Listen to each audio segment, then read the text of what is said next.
Welcome to hello doctor. కొన్ని ఆరోగ్య సమస్యలు ఎలా ఉంటాయంటే అవి ఎమర్జెన్సీ కాదు కానీ నాగింగ్గా ఉంటూ డే టు డే లైఫ్ని ఇబ్బంది పెడుతుంటాయి. కొన్నిసార్లు నిద్ర కూడా సరిగ్గా పట్టని పరిస్థితులు ఏర్పడుతుంటాయి. అయితే పెయిన్ని లైఫ్లో ఒక పార్ట్గా చేసుకోవాల్సిన అవసరం లేనే లేదని, ఎమర్జెన్సీ కాకపోయినా క్వాలిటీ ఆఫ్ లైఫ్ లీడ్ చేయాలంటే మంచి ట్రీట్మెంట్స్, తేలికైన ట్రీట్మెంట్స్ ఈ రోజుల్లో అందుబాటులో ఉన్నాయంటూ వెరికోస్ వెయిన్స్కి లేజర్ ట్రీట్మెంట్స్. ఈ వివరాలు అందించడానికి Avis hospitals senior interventional radiologist doctor Raja V Gopal గారు మనతో ఉన్నారు. Hello sir, welcome to the show అండి. చాలా మందికి మీరు ఎప్పుడు చెప్తూ ఉంటారు ఆ పెయిన్ అలా అలవాటు అయిపోయి అది అలాగే ఉంటుందేమో అనుకుంటూ ఉంటారని. అంటే వాళ్ళకి తెలియదా అండ్ అయితే పెయిన్ అంటే అలవాటు పడిపోవడం వల్ల పెయిన్ ఉంటుందనేది అర్థం కాకుండానే వెరికోస్ వెయిన్స్ని బేర్ చేస్తూ ఉంటారంటారా? సో ఇది అంటే పెయిన్ ఉండాలి అనేది ఎప్పుడు అన్నిసార్లు నిజం కాదండి. పెయిన్ అనే దానికి ఏంటంటే ఫస్ట్ ఆఫ్ ఆల్ ప్రతి మనిషికి తన ఓన్ పెయిన్ టాలరెన్స్ అంటూ ఉంటుంది. అంటే ఇలా అన్నాం అనుకోండి, ఒకళ్ళు ఏడుస్తారు, ఒకళ్ళు ఏడవరు అదే దెబ్బకి. సో ఎందుకంటే ఈ ఏడవని వాళ్ళకి ఏంటంటే ఆ పెయిన్ తట్టుకునే శక్తి ఎక్కువ ఉంటుంది ఒకటి. సో ఎప్పుడు ఒక్క పెయిన్ బేసిస్ మీద ఏది ట్రీట్మెంట్ చేయకూడదు మనం.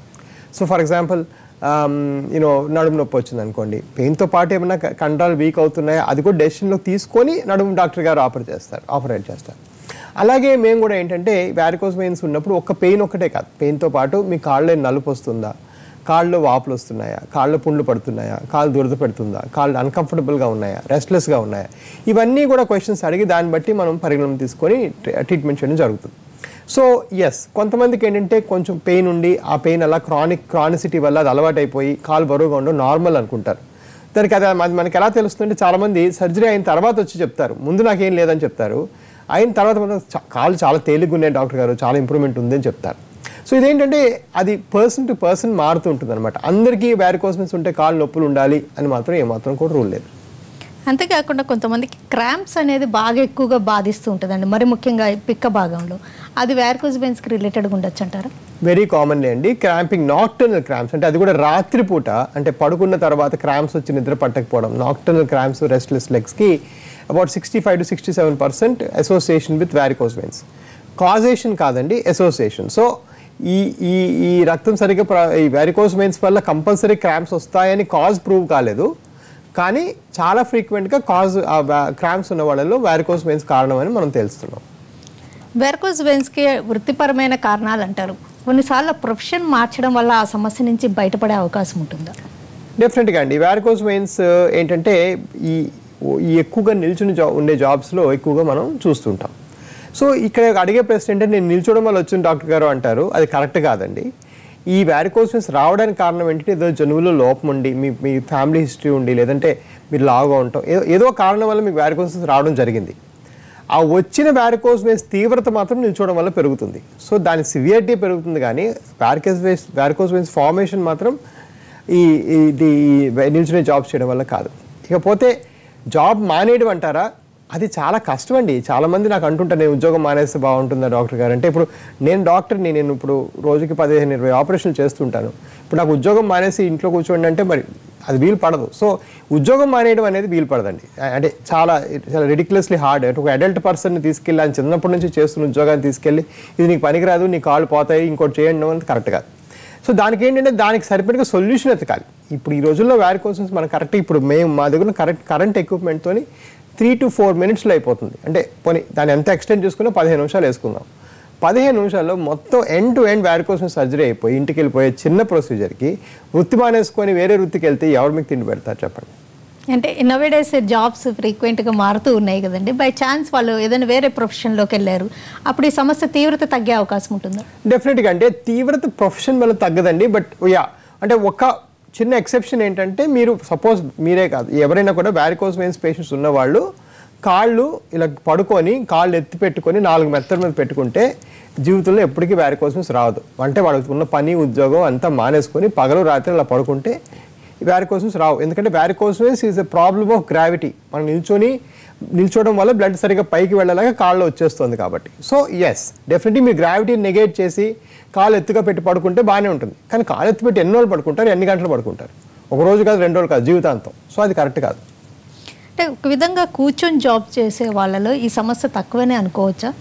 యాక్చువల్గా తక్కువ కాదండి. ఇప్పుడు యాక్చువల్గా only people that we say varicose veins కొంత అంటే పొజిషనల్ వేరియేషన్ అనేది ఒకటి. ఆఫ్ కోర్స్ పడుకొని ఏం కదలకపోతే వ్యారికోస్ పెద్దగా పెరగవు. ఇంకొకటి ఏంటంటే, ఇంకొక చిన్న ఎక్సెప్షన్ ఏంటంటే, ఈ మన ఊళ్ళలో కింద కూర్చుంటారు చూడండి, కూర్చొని కాఫ్ మసిల్ కంటిన్యూస్గా కాంట్రాక్ట్ చేస్తారు చూడండి, అలా కూర్చునే వాళ్ళు కూడా ఎక్కువ ఉండదంటారు. So actually varicose means the price we pay for modern life. అలా నిల్చొని ఉండడం కానీ, కూర్చొని కాలు కింద అలాడేసుకోవడం కానీ, వీళ్ళన్నింటిలో కూడా చాలా సివియర్గా వ్యారికోస్ మీన్స్ చూస్తూ ఉంటాం మనం.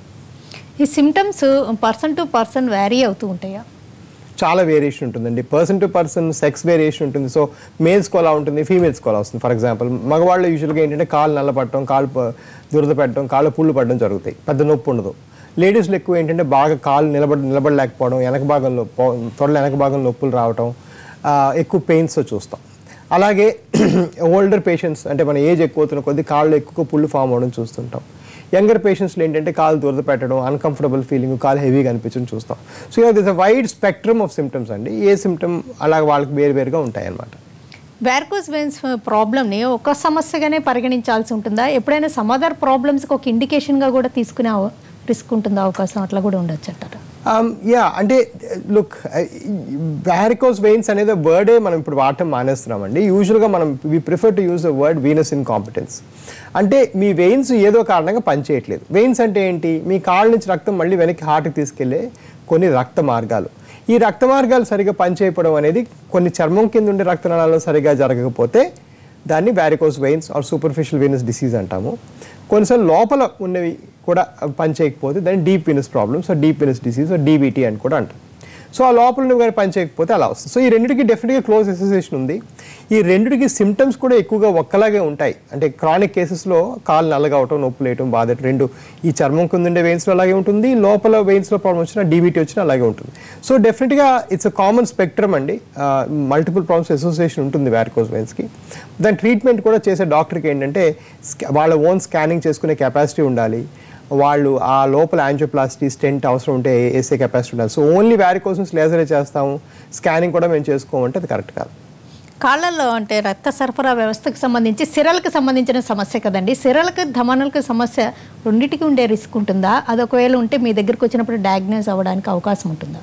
డెఫినెట్గా అండి. సిరలు ధమనులో కలిసి సమస్య ఉండడం చాలా common. Actually mixed vascular disease అంటారు, ఇది చాలా కామన్ అనమాట. సో ఇప్పుడు అంటే ఎవరో ఏదో కారణంగా సిగరెట్ తాగుతున్నారు అనుకోండి, వాళ్ళలో వెళ్ళే ధమనులు పాడైపోతాయి. ఈ తిరిగి వెనక్కి వచ్చే సిరలు పాడవడం చాలా కామన్. వ్యారికోస్ వెయిన్స్ అనేది 15 to 18% పీపుల్ ఉంటుంది. సో ఈ రెండు కామన్గా మనం కలిసి ఉండడం చాలా కామన్గా ఉంటాయి. రెండుకి ట్రీట్మెంట్ కూడా పూర్తిగా తగ్గించేసేయచ్చు.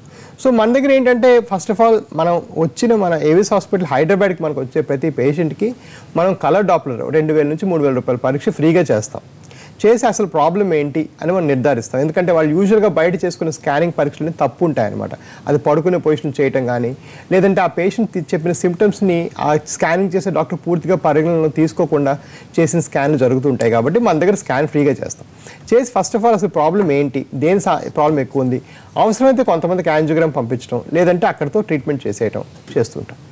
కోడూరు నుంచి వినయ్ కుమార్ గారు కాల్. వినయ్ కుమార్ గారు మేడం నమస్తే అండి, చెప్పండి. నా వయసు 32 సంవత్సరాలు సార్. చెప్పండి సార్. నేను ఫస్ట్ ఆటో తోలుతున్నాను సార్. ఆటో తోలుతున్నాను, తర్వాత ఇక్కడ సెంట్రింగ్ పని పోతున్నాను సార్. సెంట్రింగ్ పని పోతున్నాను, మానేశాను. అప్పటికి ఏంటంటే నైట్ అయితే కాళ్ళు వాసిపోతున్నాను సార్. నైట్ అయితే కాళ్ళు వాస్తున్నాయి. సో మీకు ఒకసారి చూడాల్సి వస్తుందండి. పగలపూట అంతా మీరు పని చేసిన తర్వాత రాత్రి అవుతున్న కొద్ది కాళ్ళు వాచడం అంటే ఇది ఒక వ్యారికోస్ వెయిన్స్ లక్షణం అవ్వచ్చు. అలాగే వేరే కారణాలు ఉంటాయి, పోషకాహారంలో లోపాలు ఉన్నా కూడా, లేకపోతే హార్ట్లో అయిన సమస్య వచ్చినా, కిడ్నీ సమస్యలు వచ్చినా, లివర్ సమస్య వచ్చినా, దేనికైనా కాళ్ళు వాటం అని జరగచ్చు. బట్ డెఫినెట్గా మీరు యంగ్ పర్సన్ కష్టపడి పనిచేస్తున్నారు, సాయంకాలం అయితేనే కాళ్ళు వాస్తున్నాయి అంటే ఫస్ట్ వాస్కులర్ ప్రాబ్లం మనం ఆలోచించాలి. సో మీరు డెఫినెట్గా కింద ఇచ్చిన నెంబర్కి కాల్ చేసి రండి. అవసరం ఉంటే స్కానింగ్, హైదరాబాద్ వస్తే మాత్రం స్కానింగ్ కూడా ఫ్రీగా చేస్తాం. చేసి చూసి ఐడెంటిఫై చేసి మీకు చెప్తాం ప్రాబ్లం. ఈ సమస్య రాకుండా ఎంతవరకు మన చేతుల్లో ఉంటుంది? సమస్య వచ్చాక ప్రోగ్రెస్ అవ్వకుండా ఎలాంటి జాగ్రత్తలు తీసుకోవచ్చు? రైట్ అండి. సో సెకండ్ వన్, ఫస్ట్ సమస్య వచ్చాక ప్రోగ్రెస్ అనేది ఫస్ట్ ఆఫ్ ఆల్ ఏంటంటే ఇది మీరు దీని మీద ఎటువంటి అపోహలు పెట్టుకోకుండా ఫస్ట్ ఒక కరెక్ట్ అయిన వాస్కులర్ స్పెషలిస్ట్ని కలవాలి. వ్యారికోస్ వచ్చాయని తెలిసిన తర్వాత ఆ వాస్కులర్ స్పెషలిస్ట్ కలిస్తే ఏమవుతుందంటే కరెక్ట్గా అసలు ప్రాబ్లం ఏంటి, ఎందువల్ల ఇది వస్తుంది మీకు క్లియర్గా చెప్తారు. ఇప్పుడు మా దగ్గర అంటే మేము స్కానింగ్ అయితే అందరికీ చేసేస్తాం, ఆల్మోస్ట్ చేసేసి అసలు ప్రాబ్లం ఇంత తీవ్రంగా ఉంది, ఇది ప్రాబ్లం అని క్లియర్గా ఐడెంటిఫై చేసి చెప్తాం. అది చేసిన తర్వాత దాన్ని మీరు తొందరగా ఐడెంటిఫై చేశాం కాబట్టి అక్కడితో దాన్ని అరికట్టవచ్చు. కొంతమంది సాక్స్లు ఇవ్వచ్చు, కొంతమంది ప్రొసీజర్ చేయొచ్చు, కొంతమందికి వెయిట్ తగ్గమని చెప్పొచ్చు. అలాగే మనం దాన్ని చేయొచ్చు.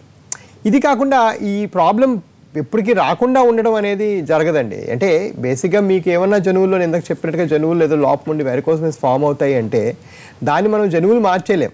సో మీకు వెరికోస్ వచ్చే risk is that much. So మనం చెప్తున్నాం కదా ప్రెవలెన్స్ 16 to 18% అని. సో ఆ ప్రెవలెన్స్ 16 to 18% విల్ బి దేర్. అంటే మనం 100 మందికి బలవంతంగా వెళ్ళి తీసుకొచ్చి చూసామంటే 16 మందికి వెరికోస్ ఉంటాయి. చాలా కామన్ ప్రాబ్లం. సో అది మనం మార్చలేం. మనం మార్చగలిగేది అంటే ఒకసారి వచ్చేయని ఏమాత్రం డౌట్ ఉంటే దానికి కరెక్ట్ అయిన స్పెషలిస్ట్కి వెళ్ళాలి. నరాల్ స్పెషలిస్ట్ అని లేకపోతే న్యూరాలజిస్ట్ దగ్గరికి వెళ్ళాలి. వెళ్తుంటే ఏమవుతుంటే ప్రాబ్లమ్ ఐడెంటిఫై చేయరు. ఏదో ప్రిగాబ్లిన్ ఇలాంటి పనికిరాని మందులు 4-5 రాసి పంపిస్తుంటారు. అది కరెక్ట్ కాదు. దీన్ని క్లియర్గా మనం స్కాన్ చేసి దీని మ్యాటర్ ఏంటో కనుక్కొని దాని బట్టి ట్రీట్మెంట్ చేయాల్సి వస్తుంది.